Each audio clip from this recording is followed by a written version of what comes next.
അല്ല, എന്ത് കാര്യത്തിലാണ് അദ്ദേഹത്തിനെതിരെ നടപടിയെടുക്കുന്നത്? സത്യം തുറന്നു പറഞ്ഞതിനാണ് നടപടിയെടുക്കുന്നത്. മന്ത്രിമാരെല്ലാം ക്യൂ നിന്ന് അദ്ദേഹത്തെ ഭയപ്പെടുത്തുകയാണ്, ഭീഷണിപ്പെടുത്തുകയാണ്. മന്ത്രിമാരെല്ലാം ഒരു വശത്ത് പറയുന്ന അദ്ദേഹം കറക്റ്റാണ് പറഞ്ഞത്, സത്യസന്ധനാണെന്ന്. മറ്റു വശത്ത് പോയി അദ്ദേഹത്തെ ഭീഷണിപ്പെടുത്തുകയാണ് സത്യം പറഞ്ഞതിന്. ഈ യൂറോളജി ഡിപ്പാർട്ട്മെൻറ്റിലെ മാത്രം കാര്യം അദ്ദേഹം പറഞ്ഞത്. ബാക്കിയുള്ള ഡിപ്പാർട്ട്മെൻറ്റിൽ നടക്കുന്നതോ, ബാക്കിയുള്ള മെഡിക്കൽ കോളേജിൽ നടക്കുന്നതോ, ബാക്കിയുള്ള സർക്കാർ ആശുപത്രിയിലുള്ള സ്ഥിതിയോ എല്ലായിടത്തേക്കും മരുന്ന് പുറത്തേക്ക് എഴുതി കൊടുക്കുക.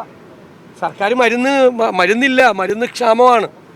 ഞാൻ പറയല്ല, സർജറി ചെയ്യാനുള്ള നൂല് പോലും ഇല്ല, അതും മേടിച്ചുകൊണ്ട് പോകണം. സർജറി നടത്തുന്ന ആൾ ഇതെല്ലാം സർജറി കത്രിക തൊട്ടുള്ള എല്ലാ സാധനവും മേടിച്ചുകൊണ്ട് പോകണം.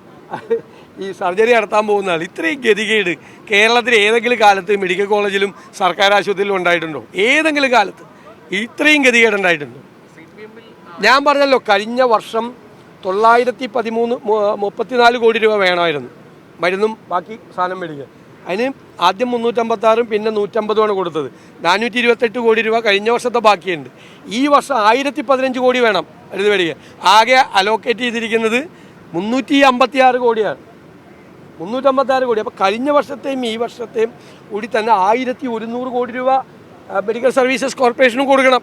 അവിടെ കാശില്ലാത്തതുകൊണ്ടാണ് അവരവിടെ ഈ മരുന്ന് സപ്ലൈ ചെയ്യുന്നില്ല, സർജിക്കൽ എക്യുപ്മെൻറ്റ് സപ്ലൈ ചെയ്യുന്നില്ല, പ്രോപ്പറായിട്ട് സപ്ലൈ ചെയ്യുന്നില്ല. അതാണ് പ്രശ്നം, വേറെ ഒരു പ്രശ്നമല്ല, കാശ് കൊടുക്കാത്തതാണ്.